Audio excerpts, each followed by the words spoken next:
Assalamualaikum. In this video, we will get to know about emerging market crisis. But before diving into the topic, first we will understand the term emerging markets. What exactly are emerging markets? So, here's the definition. Emerging market refers to countries or regions that are transitioning from a low income to a middle or a high income economy. This means that emerging markets are the countries that are moving from being poor to middle class and then to rich. अपनी अपनी economies को बेहतर करते हुए, उनके infrastructure और उनकी industries को बेहतर करते हुए और डिफरेंट टेक्नोलॉजिकल एडवांसमेंट्स को के थ्रू कंट्रीज़ का सफ़र from being poor to middle class और फिर रिच तक का सफ़र, रिच तक की जर्नी कहलाती है इमर्जिंग मार्केट्स. वो कंट्रीज़ कहलाती हैं इमर्जिंग मार्केट्स, राइट. दुनिया में there are also other developing countries, but the key difference between emerging market and other developing countries is this that emerging markets की growth in contrast to other developing countries बहुत fast होती है, बहुत rapid होती है. ये इनका जो जीडीपी शेयर होता है टोटल ग्लोबल जीडीपी का 60% होता है, और मज़ीद ये कि 85% of the global population live within these countries, right. और whatever happens within these countries, ups and downs होती रहती हैं कंट्रीज़ में, और इनका जो इम्पैक्ट होता है वो ग्लोबली रिफ्लेक्ट होता है. Brazil, Russia, Indonesia, China are the best examples of emerging markets. Now let's understand the term emerging market crisis. And this is defined as periods of significant economic, financial or political instability in emerging markets. Let's think of it like a student who is studying hard day and night for exam. And on the exam day he gets seriously ill and does not get to appear in the exam. This will definitely affect his future, right? Similarly, an emerging market is like a student who is working hard day and night, like a growing economy, working towards a goal, going through different phases of high income, middle income, and then suddenly illness is like a crisis that disrupts the growth badly and affect the future. जैसे कि कोविड-19 ने बहुत ही badly ये disturb किया था global economic activities को, right. ऐसे crisis जो इमर्जिंग मार्केट की प्रोग्रेस को अफेक्ट करें इमर्जिंग मार्केट क्राइसिस कहलाते हैं. Now what's the importance of understanding emerging market crisis. It is very important to understand because emerging market के क्राइसिस का अफेक्ट ग्लोबली आता है, ग्लोबली इसका इम्पैक्ट शो होता है. सबसे ज़्यादा इम्पॉर्टेंट है ग्लोबल इकोनॉमिक स्टेबिलिटी, राइट. उसको मेंटेन करने के लिए हमें पॉवर्टी रिडक्शन और प्रॉस्पेरिटी को फैलाना, रिस्क मैनेजमेंट करना, यानी कि इन्वेस्टर्स को अवेयर करना कि कब और कहाँ इन्वेस्ट करें और कब और कहाँ नहीं करें, और इकोनॉमिक थ्योरीज को बेहतर बनाना, इमर्जिंग मार्केट के क्राइसिस पे रिसर्च करना ताकि पॉलिसी मेकर्स सही फ़ैसला ले सकें, उनको हेल्प मिल सके कि वो इन्फॉर्म्ड पॉलिसी ये डिसीजंस ले सकें.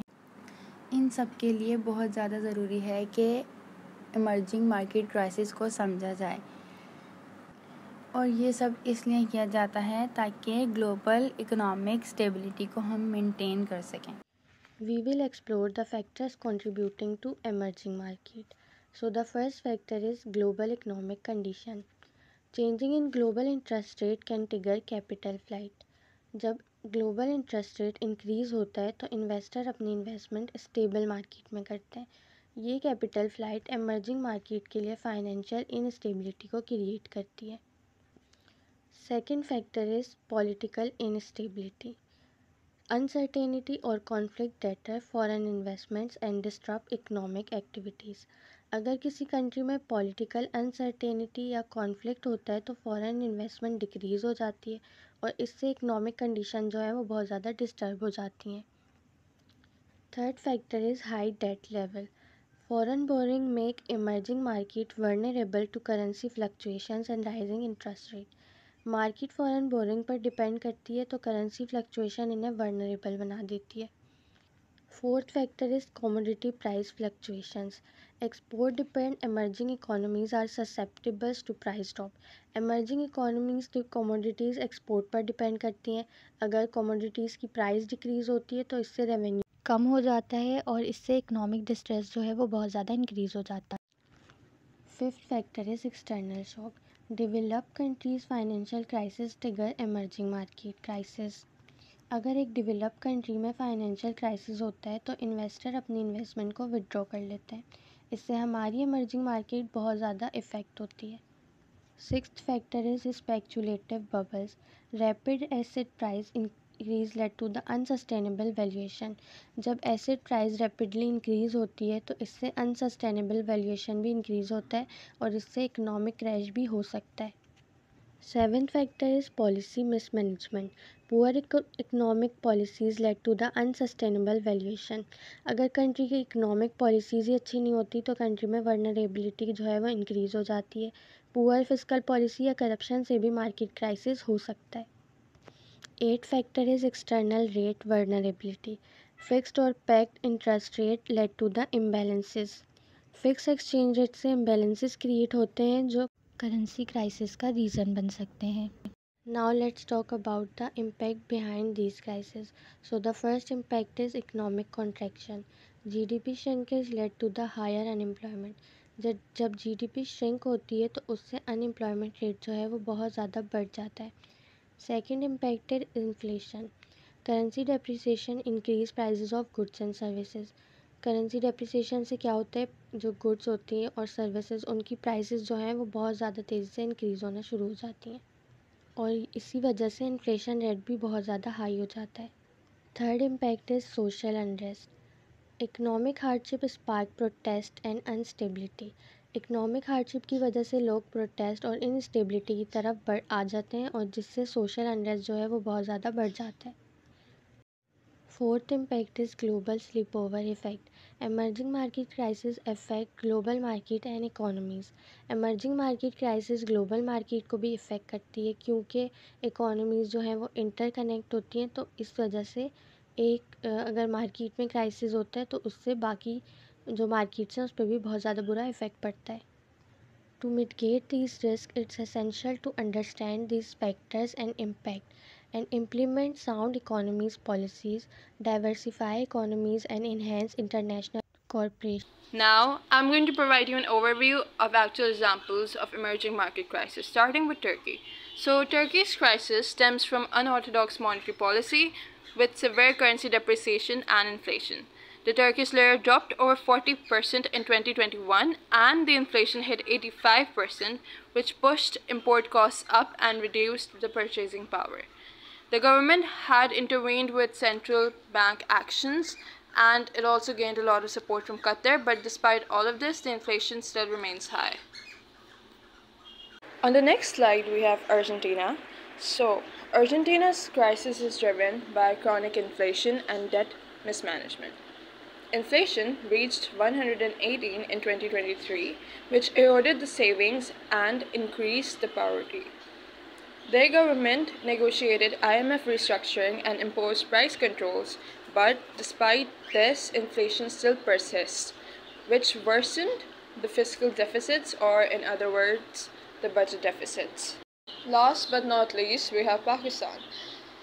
Pakistan faces an economic crisis due to reasons that we might be aware of, like political instability, reliance on energy imports, and high debt. Inflation hit 38%, with food prices increased by 50%.